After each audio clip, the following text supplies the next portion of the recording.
জামাই ষষ্ঠীর ভিডিও নিয়ে চলে এসেছি আমি। তো চলো জামাই ষষ্ঠীর দিন আমরা কি কি করলাম, কোথায় কোথায় গেলাম, সবটা আজকে তোমাদের এই ভিডিওতে আমি শেয়ার করব। হ্যালো গাইস, কেমন আছো তোমরা সবাই? জানি সবাই খুব ভালো আছো আর আমিও খুব ভালো আছি। চলো অন্যান্য দিনের মতো আজকের দিনটা আমরা মহাদেবের নাম নিয়ে শুরু করি। ভিডিওর শুরুতে রান্নার ভিডিও দেখে অবাক হওয়ার কিছু নেই। যেহেতু দিনহাটায় যাবো আমার বাবার বাড়ি, তো বাড়ির মানুষদের জন্য তো রান্না করে যেতে হবে নাকি। বাড়িতে তো বাবা আর ভাই থাকবে, তাই জন্য আমি ওদের জন্য রান্না করছি। আর হ্যাঁ, মাও থাকবে বাড়িতে, কিন্তু মা সেদিন উপোস থাকবে, তাই জন্য মা রান্নার কোনো কিছু ধরবে না। তাই ভাবলাম যে না, রান্নাটা আমি করে যাই। রান্না বান্না শেষ করে আমরা খাওয়া দাওয়া কমপ্লিট করে নিয়েছি আর এখন আমি হয়ে গেছি রেডি। এখন চলো যাওয়া যাক। ও হ্যাঁ, আমার বড় কিন্তু রেডি হয়ে গেছে। এখানে তোমাদের আমি আরেকটা কথা বলতে চাই, আমাদের বাবার বাড়িতে কিন্তু ষষ্ঠীর নিয়ম নেই, শুধু জামাই যাবে, খাওয়া দাওয়া করবে, চলে আসবে, এইরকমই নর্মাল, এমনি কোনো নিয়ম নেই। তাই জন্য আমাদের কিন্তু উপোস থাকার কোনো ব্যাপার নেই, আমরা বাড়িতে খাওয়া দাওয়া করে বের হয়ে গেছি। তো এবার চলো তোমাদেরকে বলি আমার শাশুড়ি মা আজকে উপোস কেন। আমার বরকে আর আমার দেওরকে কিন্তু আমার শাশুড়ি মায়ের ষষ্ঠীর জল দেয়, ষষ্ঠীর সুতো কিন্তু মায়েই বেঁধে দেয়, আর যে ষষ্ঠীর জল উঠাবে তাকে নাকি উপোস থাকতে লাগে। এই কারণে কিন্তু আমার মা উপোস ছিল। আর আমার বাবার বাড়িতে সেরকম কোনো নিয়ম না থাকায় আমরা কেউই উপোস ছিলাম। তো দেখো তোমাদের সঙ্গে গল্প করতে করতে আমরা কিন্তু দিনহাটায় পৌঁছে গেছি। আর দেখো দিনহাটায় কিন্তু নতুন গেট হয়েছে, আর এটা কিন্তু কিছুদিন আগেই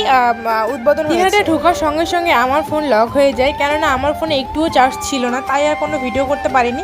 এটা একবারে দেখো আমাদের বাড়িতে কিন্তু আগে আমি ফোনটা চার্জে বসেছিলাম, কিছুক্ষণ চার্জ হয়েছে, তারপর দেখো বসে পড়েছি। দেখো আমি কিন্তু বেশি কিছু নেইনি, কারণ তখন আমার গলা ব্যথা ছিল, আর গলা ব্যথার জন্য আমি সেভাবে কোনো কিছু খেতে পারতাম। মাছের লেজা যেহেতু আমার খুবই পছন্দ, তাই জন্য ভাবলাম যে না, লেজাটা খাওয়াই যায় আস্তে। আর কিন্তু নিয়েছিলাম মাংস, মা কিন্তু আমাকে নরম নরম দেখে বেছে দিয়েছিল। আর আমার সত্যি কথা বলতে আমার হাড় ছাড়া মাংস কোনো কিছু ভালো লাগে না, কিন্তু কি আর করা যাবে, যেহেতু আমি খেতে পারছিলাম না, তাই আমাকে এগুলোই খেতে হবে। শেষে কিন্তু ছিল চাটনি আর পাপড়, আর চাটনিটা কিন্তু ছিল। আর আমরা হলাম গোপাল ভক্ত, গোপাল ভাঁড় প্রেমী লোক, আমরা যেখানেই যাব গোপাল ভাঁড় ছাড়া ভাত খাবোই না। আর শেষ পাতে ছিল চাটনি আর মিষ্টি। তো এইভাবে আমরা খাবারটা কমপ্লিট করলাম। তারপরে কিন্তু চলে এসেছিল আমার মামার মেয়ে দুটো। আর হ্যাঁ, এদেরকে কিন্তু মামা ট্রেন থেকে কুড়িয়ে নিয়ে এসেছে ছোটবেলায়, কেউ আবার সিরিয়াস ভাবে নিবেন না গাইস। তো সে যাই হোক, তারপর আমরা অনেক গল্প করলাম, যেহেতু আমাদের অনেক দিনে গল্প জমা হয়েছিল। তারপরে আমরা একটু বের হয়ে বাজারে যাওয়ার। তো বাজারে কেন যাচ্ছি সেটা তো তোমরা একটু পরে দেখতে পাবে। তো প্রথমত যে কারণে আসা সেটা হলো, আমার যে বান্ধবী কিছুদিন আগে বিয়ে হলো, সে এসেছে, তার মামা শ্বশুর বাড়ি হচ্ছে আমাদের বাজারে। তো আমি ভাবলাম তো আমাদের তো বাজারে যেতেই হবে, তো চলো তাড়াতাড়ি গিয়ে দেখাও করে নেই, তারপর আমাদের কাজটাও কমপ্লিট করে নেই। তো ওর সঙ্গে দেখা হওয়ার পর কিন্তু আমরা অনেকক্ষণ গল্প করেছিলাম, যেহেতু আমাদের অনেকদিন পর দেখা। গল্প করতে করতে ভিডিও বা ছবি তোলার কথা আমি ভুলেই গেছিলাম। তারপরে দ্বিতীয়ত যে কাজটা আমাদের ছিল, আমাদের জামা কাপড় কেনার জন্য। আমরা কিন্তু আমাদের কেনাকাটা কুচবিহার থেকে করে নিয়ে এসেছি মা বাবার জন্য।